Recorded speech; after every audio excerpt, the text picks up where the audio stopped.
Snake Mountain, one of the mighty fortresses of Planet Eternia and a major landmark and location for Masters of the Universe. Whatever form it takes in animation, in movie concept art, or in our own play and imagination in the playroom, Snake Mountain has been a fortress of dread, and while some might say Castle Grayskull also looks like a fortress of dread, well, it's a fortress of mystery and power if you read the box, but it has kind of become the default good guy base. It's not the way the original brand worked, but with it becoming the good guy base in Filmation, well, the bad guys needed a base too, and it made sense to give Skeletor a castle of his own, even though he's trying to take over Castle Grayskull from the good guys. Well, now that the sorceress lived there and it was clearly a good guy stronghold, it was needed in the content, in the animation, to have a place for Skeletor to, hang his hat or hang his hood. Well, I guess whatever it is he's hanging out at Snake Mountain. Oh, I'm so punny. So Snake Mountain was not created by Mattel. Snake Mountain was originally created by the fine folks over at Filmation, who created the first content, well, unless you count the mini-comics, but the first animation content for He-Man. Well, there was that early concept test, but that was also by Filmation. Anyway, by Filmation, I actually mean Michael Halprin, because Michael Halprin was the one responsible for creating the original Masters of the Universe story and character guide that he wrote in 1983, which really expanded the universe. It created the Planet Eternia. Well, the planet existed, but it solidified the geography. It came up with the idea of the Council of the Elders and the Dark and Light Hemisphere and the Mystic Wall, and so many things that played into the backstory that eventually fed into both Filmation, 2000X, and likely the new Netflix shows as well. So, with Halprin's Bible and a new home for Snake Mountain in the show, well, Mattel said, well, that would make sense that we should do that as a toy, because after all, Castle Grayskull was one of their best-selling toys to date. He-Man was on its way to overtaking Hot Wheels and Barbie in the Mattel portfolio, and that meant adding a new playset SKU made a lot of sense, since Castle Grayskull had sold so well. Eventually, the playset SKU would culminate in the Eternia Three Towers set, but that's a YouTube video for another time. So, their second playset, the Snake Mountain set, which was inspired by the Filmation show and the fact that this big purple mountain with a snake on top was now Skeletor's home base, although we would find out it wasn't originally his, but we'll get into that later in the video. The real question is, why did it not look like the model in Filmation? I mean, not model, I mean animation model, not like, physical model, like, Camelot, it's only a model. All right, no, I should have just grabbed that clip. Anyway, so the Filmation version and the version that was done as a toy showed up almost interchangeably in a lot of the early content, the storybooks, the comics, all of the material that was put out. And to understand why it doesn't match the Filmation look exactly, well, you kind of have to look at how things work. And by how things work, I don't mean, robots and microscopes and slinkies. I mean, how do things work at a toy company, and specifically Mattel? And it's not just how it worked in the 80s. I saw this too while I was there between 2005 and 2014. And that is, toys tend to repeat themselves. In other words, a concept that's created for one toy line is almost inevitably going to show up in another one. Part of this is because designers put a lot of hard work into it, and part of it is because sometimes ideas that are pitched don't get picked up and wind up in the trash, but designers still really believe in them, and because they did an immense amount of work, they don't want to see that work wasted. So it's very, very common to see a concept that might be pitched for one line, say Max Steel, or WWE, or even Monster High, and then for that same concept to show up in another line a year or two later, sometimes when upper management has switched and the people doing the approvals no longer have memory of having the original concept pitched to them and rejecting it. So hey, new manager, time to bring out that design again. And you also have to look back at the history of Masters of the Universe. So when it was originally created in 80 and 81, launched in 82, it was a jungle-based adventure. He-Man came out of a jungle tribe, similar to, Tarzan lived with a tribe of apes. That's not a good example. But the point is, he really battled in nature, whether he was hitting trees or he was hanging out on cliffs rescuing Green Goddess from giant purple monsters.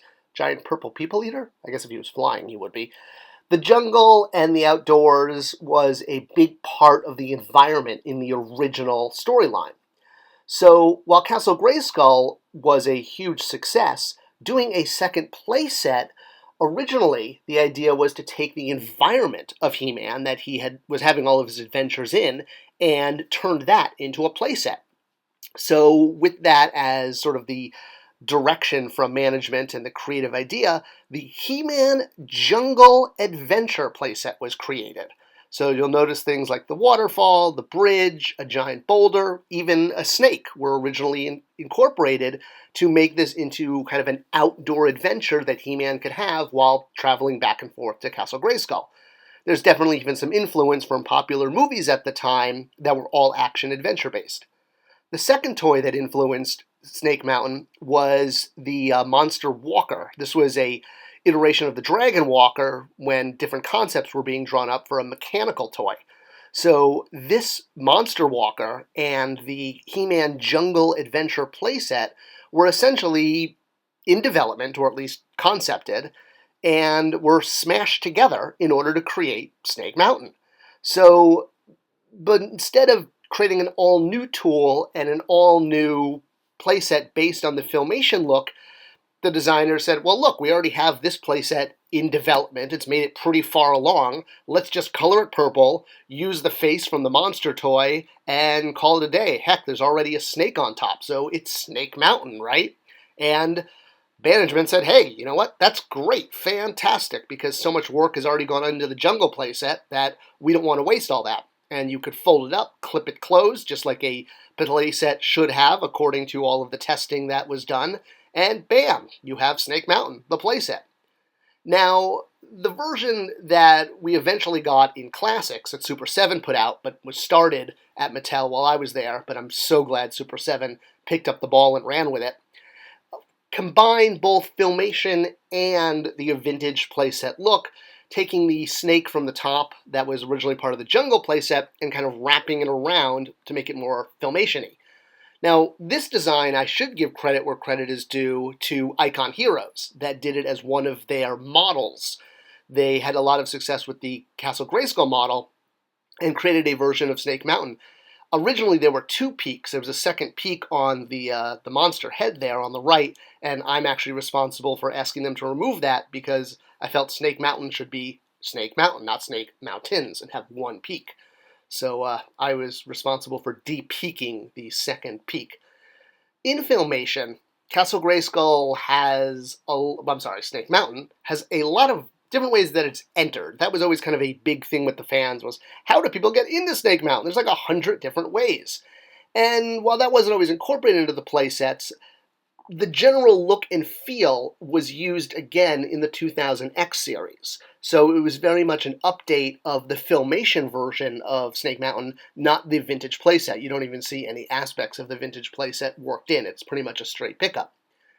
And in the 2000X series, as we go into the actual in-continuity origin of the castle, as opposed to the origin of the toy, you have to look inside Subternia at the Temple of Serpos. So that's where all this lava is flowing to, this temple underground. And the reason it's the Temple of Serpos is because back in the day, long, long, long ago, Snake Mountain actually had 3 heads, not 1. We know it as 1 from Filmation, but the history that 2000X added to it, the Mike Young production and Classics after that, was that not only did it have 3 heads, but it used to be a living creature. That's right. It's alive! What we know as Snake Mountain was actually a giant serpent god called Serpos that wrapped itself around kind of a rock or, a small mountain and was petrified. So this was the home base of the Snake Men. Publicly, they're not as well known as Skeletor because they never appeared in the Filmation series, but they were in the vintage toy line, and they appeared heavily in the Mike Young Productions toy line and show from 2001. So King Hiss eventually takes back Snake Mountain from Skeletor with the help of Evil Lyn, because that's what she's always doing, betraying people, and he sits on the throne. And when he does so, it causes the serpent, Serpos, to de-petrify, unpetrify, become alive again, and he goes on a rampage. So what was a giant snake monster that made up a mountain now becomes an actual monster, living creature that threatens all of Eternia. And of course, when something threatens all of Eternia, we need to call on the mightiest warrior of Eternia, which we all know is, yes, He-Man. See, you thought I was going to say Fisto, didn't you? All right, so yeah, so He-Man vanquishes him in the finale of the second season, and he goes back to being petrified. So, that is the story behind Snake Mountain as both a toy and in continuity in the show that it used to be the Snake Men's lair. One last point to throw out, though, is that fans tend to always want things from Motu in twos. They want a good guy version and a bad guy version. Battle Cat and Panther. Gygor and Shadow Beasts. Evil Lyn and Teela. Things tend to have a duality in the world of Masters of the Universe. Even Mossman and Stinkor. There tends to be sort of a good version and a evil version. So when we made Castle Grayskull Man at the end of 2012, this was Daniel Benedict's concept that did win the contest, the Create a Character contest. He made a character as if Castle Grayskull was a living character.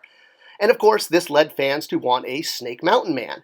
And while we never got to it, I think it's a really cool idea. And this custom art online is absolutely gorgeous. So hey, maybe Mattel will one day make this, because dualities are awesome, and Snake Mountain Man would be awesome too. I hope you enjoyed this video, a look behind the scenes of the history of Snake Mountain. Please do share it with others, because it helps tell YouTube to keep sharing it. Thanks so much, and I'll see you guys in the comments section and on the next video.